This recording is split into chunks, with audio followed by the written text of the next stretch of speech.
యొక్క వైఫ్ ధననందుడు. ఇక్కడ చూద్దాం, కౌటిల్యుడు అనేటువంటి వ్యక్తి, ఈయనకు కౌటిల్యుడు అనేటువంటి వ్యక్తి ధననందుడితోటి ఎలా రైవాలిటీ వచ్చింది, ఎందుకు శత్రుత్వం వచ్చింది అంటే, యాక్చువల్గా కౌటిల్యుడు లేకపోతే చాణక్యుడు అనేటువంటి వ్యక్తి ఇనీషియల్గా తక్షశిలా విశ్వవిద్యాలయంలో ఆచార్యుడిగా పనిచేస్తూ ఉన్నాడు.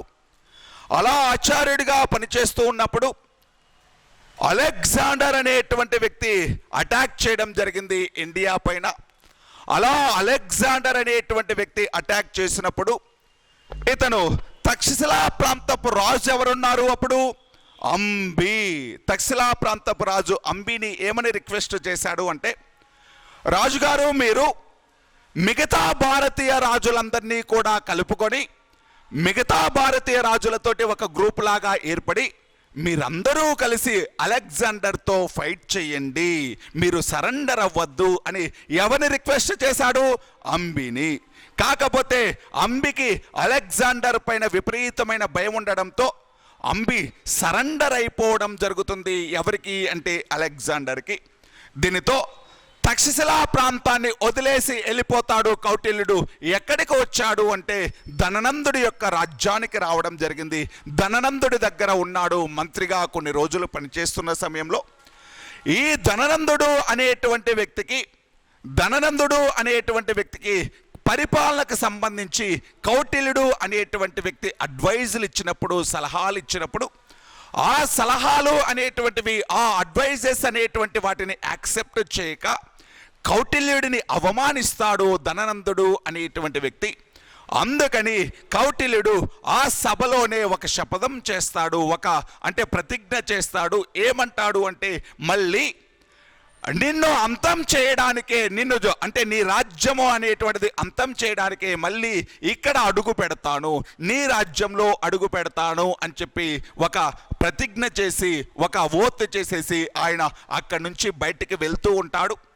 ఆ రాజ్యం నుంచి బయటకు వెళ్తూ ఉన్న సమయంలో నడుచుకుంటూ వెళ్తున్నప్పుడు ఎవరిని చూశాడు అంటే చంద్రగుప్తుని చూశాడు. చిన్నపిల్లాడిగా ఉన్నాడు. చంద్రగుప్తుని చూసి, ఇతడైతే ఏదైతే నేను అనుకుంటున్నానో నా యొక్క పనిని మొత్తాన్ని కూడా చేయడానికి చంద్రగుప్తుడైతే కరెక్ట్ పర్సన్ అని చెప్పి వాళ్ళ తల్లి దగ్గర పర్మిషన్ తీసుకుని, అప్పటికే వీళ్ళు కూడా అవమానించబడ్డారు, వీళ్ళ పర్మిషన్ తీసుకుని చంద్రగుప్తుని తనతో పాటు తక్షశిలకు తీసుకెళ్ళి అక్కడ ఫుల్లుగా ట్రైన్ చేసి మళ్ళీ తీసుకొచ్చి ధననందుని ఓడించాడు అని చెప్పడం జరిగింది. ఇది ఒక రకమైన వర్షన్ అండి, ఇది ఒక రకమైనటువంటి వర్షన్. ఇప్పుడు ఈ చంద్రగుప్తుడు అనేటువంటి వ్యక్తి రాజు అవ్వకముందు, చంద్రగుప్తుడు అనేటువంటి వ్యక్తి మౌర్య సామ్రాజ్యాన్ని స్థాపించకముందు మీకు అలెగ్జాండర్ గురించి చెప్పాను. ఎప్పుడు చెప్పాను? 327 BC నుంచి 325 BC వరకు భారతదేశంలో 19 నెలలు ఉన్నాడు అని చెప్పాను.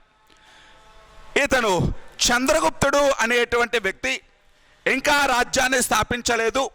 అప్పుడప్పుడే ఎడ్యుకేషన్ అనేటువంటిది నేర్చుకుంటున్నాడు, మొత్తం కూడా కంప్లీట్ చేశాడు.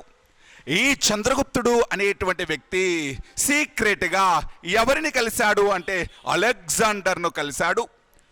ఈ అలెగ్జాండర్ అనేటువంటి వ్యక్తిని ఎవరు కలిచారు అంటే చంద్రగుప్తుడు అనేటువంటి వ్యక్తి కలిసి అలెగ్జాండర్ని ఏమని రిక్వెస్ట్ చేశాడు అంటే, ధననందుని ఓడించడానికి మీరు నాకు హెల్ప్ చేయండి అని ఎవరిని కోరాడు అంటే అలెగ్జాండర్ని కోరాడు. కాకపోతే చంద్రగుప్తుడి యొక్క బిహేవియర్ అనేటువంటిది నచ్చలేదు అలెగ్జాండర్కి. అంటే అతను యంగ్ బ్లడ్ కాబట్టి చంద్రగుప్తుడు అనేటువంటి వ్యక్తి సబ్మిసివ్గా మాట్లాడట్లేదు, పొగరుగా మాట్లాడుతున్నాడు అని చెప్పేసి చంద్రగుప్తుడిని అరెస్ట్ చేస్తాడు, అంటే బంధించేస్తాడు అలెగ్జాండర్. ఈ అలెగ్జాండర్ నుంచి చంద్రగుప్తుడిని చాణక్యుడు లేకపోతే కౌటిల్యుడు అనేటువంటి వ్యక్తి తన తెలివి ద్వారా విడిపించి వీళ్ళిద్దరూ కలిసి అలెగ్జాండర్ యొక్క జైలు నుంచి తప్పించుకొని చంద్రగుప్తుడు చాణక్యుడు ఇద్దరూ కలిసి ఒంటరిగానే సొంతంగానే ఎవరిని ఓడించారు అంటే ధననందుని ఓడించారు అని చెప్పడం జరుగుతుంది. అలెగ్జాండర్ను కలిశాడా లేదా, అలెగ్జాండర్ అరెస్ట్ చేశారా లేదా, ఇవన్నీ కూడా కాంట్రవర్సీ క్వశ్చన్స్. ఇవన్నీ కూడా జరిగాయా లేవా అనేటువంటిది పూర్తి ఇన్ఫర్మేషన్ లేదు. అంటే మౌర్య అనేటువంటి పేరు ఎలా వచ్చింది? మొరా అనేటువంటి తన యొక్క తల్లి పేరు మీదుగా వచ్చినటువంటి వంశమే మౌర్య వంశము అనేటువంటిది. మౌర్య వంశము అనేటువంటిది తల్లి పేరు మీదుగా రావడం జరిగింది.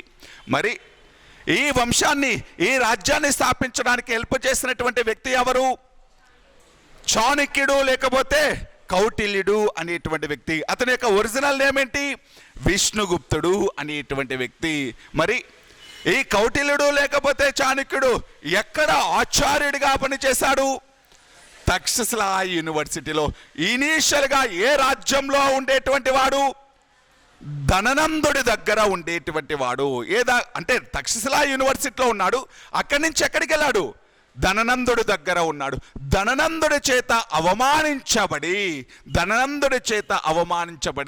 మళ్ళీ ధననందుడిని ఓడించాను, నిన్ను ధననందుడు అనేటువంటి వ్యక్తిని అంతం చేయడానికే నీ రాజ్యానికి వస్తాను అని శపించేసి, అని ప్రతిజ్ఞ చేసి బయటికి వెళ్ళిపోతాడు కౌటిల్యుడు అనేటువంటి వ్యక్తి. అంటే దీనిని బట్టి మౌర్య అనేటువంటి వంశము ఈ పేరు ఎలా వచ్చింది అంటే తన యొక్క తల్లి పేరు మీదుగానే వచ్చింది అని చెప్పడం జరుగుతుంది. సరే, మరి ఈ మౌర్యులు అనేటువంటి వాళ్ళు ఏ కాస్ట్కి సంబంధించినటువంటి వాళ్ళు అనేటువంటి దానికి సంబంధించి కూడా కాంట్రవర్సీ ఉంది. వీళ్ళ యొక్క కులానికి సంబంధించి కూడా డిస్ప్యూట్స్ ఉంది. ఏమని డిస్ప్యూట్స్ ఉంది అంటే వీళ్ళు శూద్ర కులానికి సంబంధించినటువంటి వాళ్ళు. మౌర్యులు అనేటువంటి వాళ్ళు శూద్ర కులానికి సంబంధించినటువంటి వాళ్ళు అని చెప్పడం జరుగుతుంది. మౌర్యులు అనేటువంటి వాళ్ళు శూద్రులు అని ఎవరు చెప్తున్నారు అంటే పురాణాలు చెప్తున్నాయి. పురాణాలు ఏమని చెప్తున్నాయి అంటే వీళ్ళు శూద్రులు.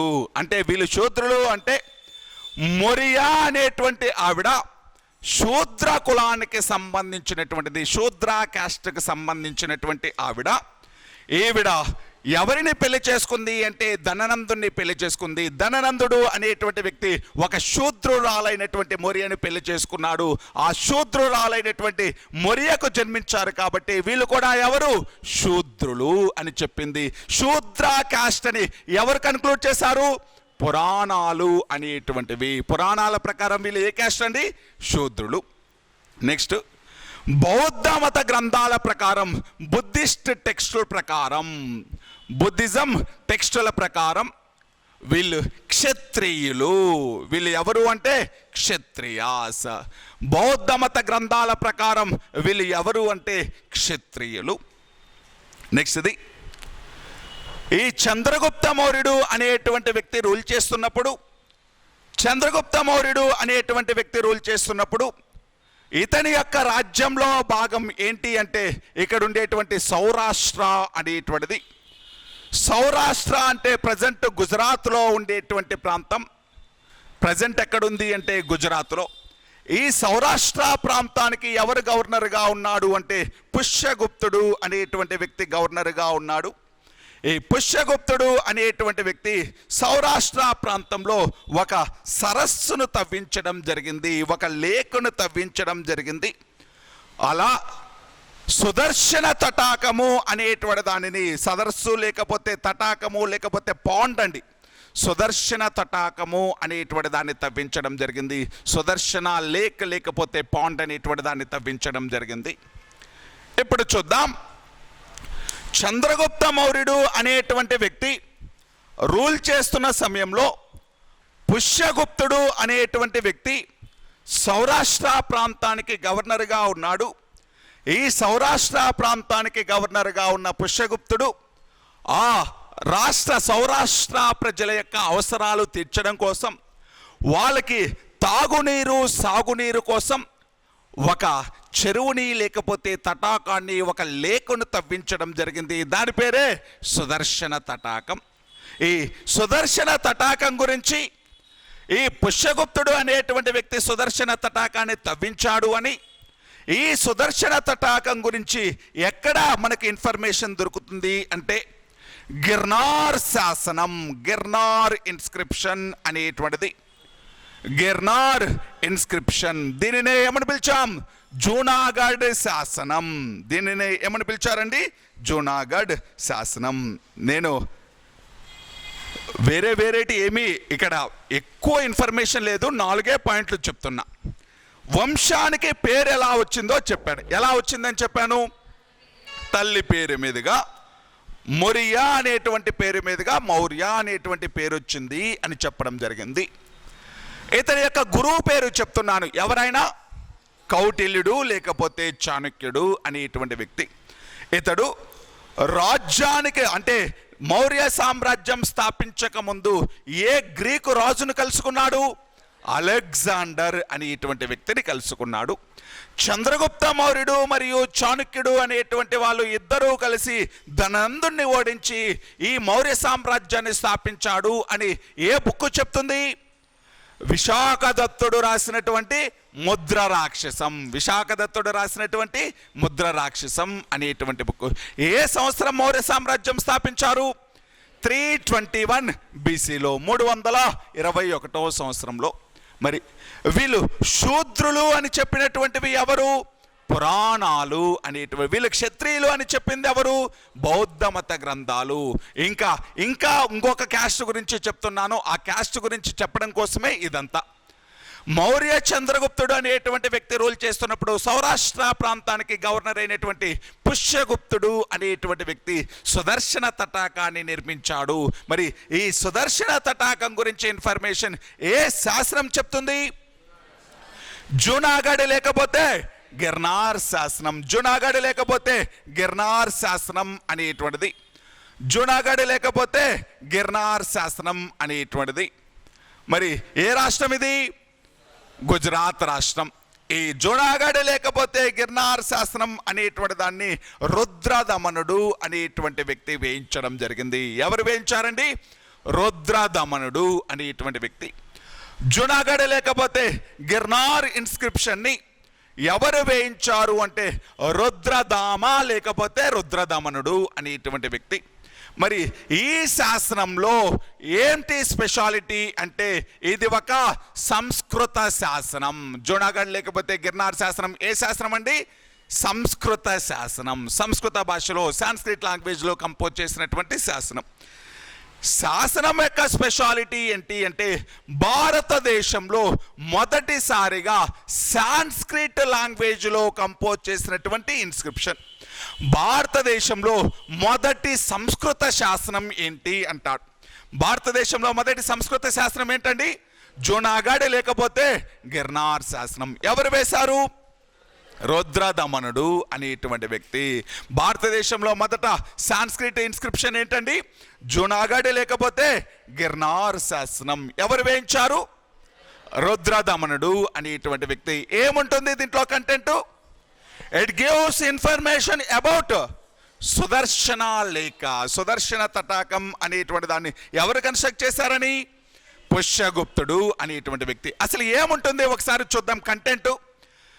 జూనాగఢ్ లేకపోతే గిర్నార్ శాస్త్రంలో ఏమని ఉంటుంది అంటే జూనాగఢ్ లేకపోతే గిర్నార్ శాసనం అనేటువంటి దాన్ని పుష్యగుప్తుడు తవ్వించాడని, ఆ తటాకానికి కొన్ని రిపేర్లు అవసరమైతే తర్వాత కాలంలో అశోకుడు రిపేర్లు చేయించాడని, అశోకుడు చేయించిన తర్వాత రిపేర్లు మళ్ళీ నేను పరిపాలిస్తున్నప్పుడు అంటే ఎవరు పరిపాలిస్తున్నప్పుడు?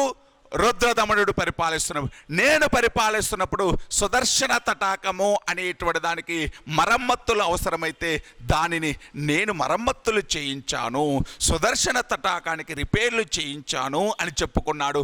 ఎవరు? రుద్రదమనుడు అనేటువంటి వ్యక్తి. అంటే ఏమని చెప్పుకున్నాడు? దీన్ని పుష్యగుప్తుడు అనేటువంటి వ్యక్తి నిర్మించాడు, దాని తర్వాత కాలంలో అశోకుడు రిపేర్లు చేయించాడు, మళ్ళీ నా కాలంలో ఈ సుదర్శన తటాకానికి రిపేర్లు చేయించాను, మరమ్మతులు చేయించాను, దీన్ని మొత్తాన్ని కూడా నీట్గా చేశాను అని చెప్పుకున్నాడు. ఎవరు? రుద్రదమనుడు. ఏ శాస్త్రంలో? జూనాగఢ్ లేకపోతే గిర్నార్ శాసనం. జూనాగఢ్ లేకపోతే గిర్నార్ శాసనంలో చెప్పుకున్నాడు. ఇప్పుడు ఇదంతా ఎందుకు చెప్తున్నాను అంటే అసలు ఒరిజినల్గా సుదర్శన తటాకాన్ని ఎవరు కన్స్ట్రక్ట్ చేశారు? అతను ఎవరు అంటే చంద్రగుప్త మౌర్యుడి యొక్క బ్రదర్ ఇన్ లా. చంద్రగుప్త మౌర్యుడి యొక్క బావమరిది అని పిలుస్తాం, బ్రదర్ ఇన్ లా. అంటే పుష్యగుప్తుడు అనేటువంటి వ్యక్తి ఒక వైశ్యుడండి. పుష్యగుప్తుడు అనేటువంటి వ్యక్తి కొంతమంది చరిత్రకారుల ప్రకారం, నేను కాంట్రవర్సీలు ఇవన్నీ కులము అనేటువంటిది కాంట్రవర్సీ. పుష్యగుప్తుడు అనేటువంటి వ్యక్తి ఒక వైశ్యుడు. పుష్యగుప్తుడు అనేటువంటి వ్యక్తి వైశ్యుడు. మరి పుష్యగుప్తుడి యొక్క బంధువు అయినటువంటి చంద్రగుప్త మౌర్యుడు కూడా ఏమైంటాడు? వైశ్యుడు. అంటే గిర్నార్ లేకపోతే జూనాగఢ్ శాసనం ప్రకారం, based on Girnar or Junagadh శాసనం, వీళ్ళ యొక్క క్యాస్ట్ ఏంటి? వైశ్య. జూనాగఢ్ లేకపోతే గిర్నార్ శాసనం ప్రకారం వీళ్ళ యొక్క క్యాస్ట్ ఏంటండి? వైశ్య. ఓకేనా? అర్థమవుతుందని నేను చెప్పేది. పురాణాలు ఏమంటున్నాయి? శూద్రులు. మొరియా ఒక శూద్రశ్రీ. మొరియా అనేటువంటి ఆవిడ ఒక శూద్రశ్రీ. నెక్స్ట్ది బుద్ధిజానికి సంబంధించిన బుక్స్ ఏమని చెప్తున్నాయి? క్షత్రియులు. గిర్నార్ లేకపోతే జూనాగఢ్ శాస్త్రం ఏమని చెప్తుంది? వైశ్యులు. జూనాగఢ్ లేకపోతే గిర్నార్ శాస్త్రాన్ని ఎవరు వేయించారు? రుద్రదమనుడు. ఏ భాషలో వేయించాడు? సంస్కృత భాషలో. సంస్కృతంలో వేయించిన భారతదేశంలో మొదటి శాస్త్రం ఏంటి? జూనాగఢ్ లేకపోతే గిర్నార్ శాసనం. ఏముంటుంది దాంట్లో? సుదర్శన తటాకం. ఎవరు నిర్మించారని? పుష్యగుప్తుడు. దానికి ఎవరు రిపేర్లు చేయించారని? అశోకుడు. మళ్ళీ రిపేర్లు ఎవరు చేయించారని? రుద్రదమనుడు చేయించాడు అని ఉంటుంది. దీని ప్రకారం, గిర్నార్ ప్రకారం వీళ్ళు అంటే చంద్రగుప్త మౌర్యుడు ఏ కులానికి సంబంధించి ఉంటాడు? వైశ్య కులము. యాక్చువల్గా గుప్తా అనేటువంటిది ఏ కాస్ట్ వాళ్ళు తీసుకుంటారు? ఇప్పుడు ప్రజెంట్ రోజుల్లో వైశ్యులేనా? గుప్తా అనేటువంటిది వైశ్యులు తీసుకుంటారు. అంటే వీళ్ళకి మ్యాక్సిమం ఏమై ఉంటారు అంటే వైశ్యులై ఉంటారు అని కొంతమంది నమ్మడం జరుగుతుంది. అంటే ఏది ఏమైనప్పటికీ వీళ్ళ యొక్క క్యాస్ట్ అనేటువంటిది ఒక కాంట్రవర్సీ. కొందరేమో శూద్రులు అంటున్నారు, కొందరేమో క్షత్రియులు అంటున్నారు, కొందరేమో వైశ్యులు అని పిలవడం జరుగుతుంది. వైశ్యులు అని పిలవడం జరిగింది. ఇది వాళ్ళ యొక్క కులానికి సంబంధించింది.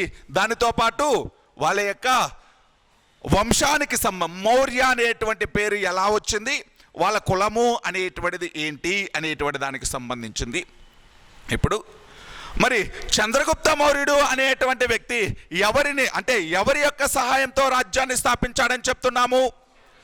చాణక్యుడు లేకపోతే కౌటిల్యుడి యొక్క సహాయంతో రాజ్యానికి వచ్చినటువంటి వ్యక్తి చంద్రగుప్త మౌర్యుడు. ఎప్పటి నుంచి ఎప్పటి వరకు రూల్ చేశాడు? 321 నుంచి 297 వరకు. ఈ చంద్రగుప్త మౌర్యుడు అనేటువంటి వ్యక్తిని గ్రీకులు ఏమని పిలిచారు? ఇతనికి గ్రీకులు ఇచ్చినటువంటి టైటిల్ ఏంటి, లేకపోతే గ్రీకులు ఏమని పిలిచారు అంటే సాండ్రకోటస్ అని పిలవడం జరిగింది. Greeks called him Sandrocottus.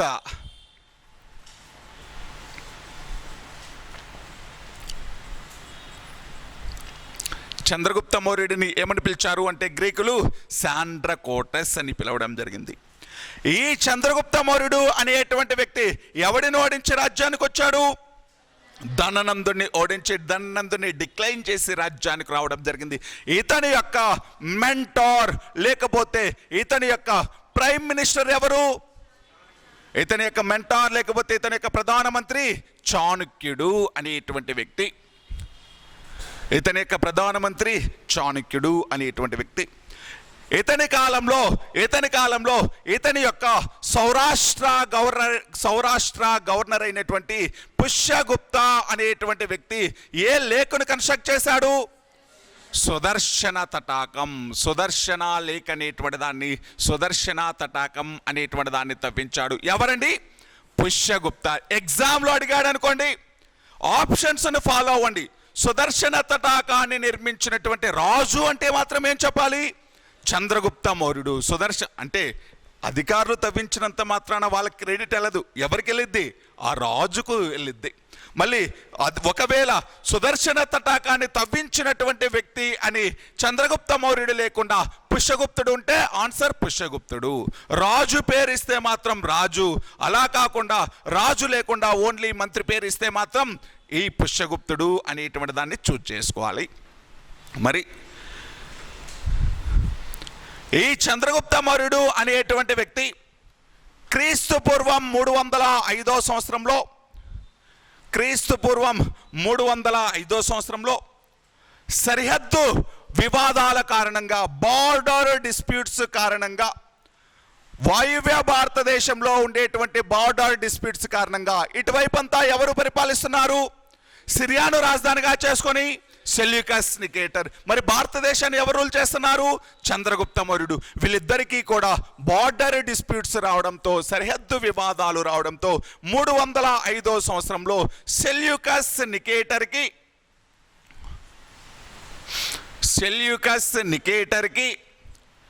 Chandragupta Maurya అనేటువంటి వ్యక్తికి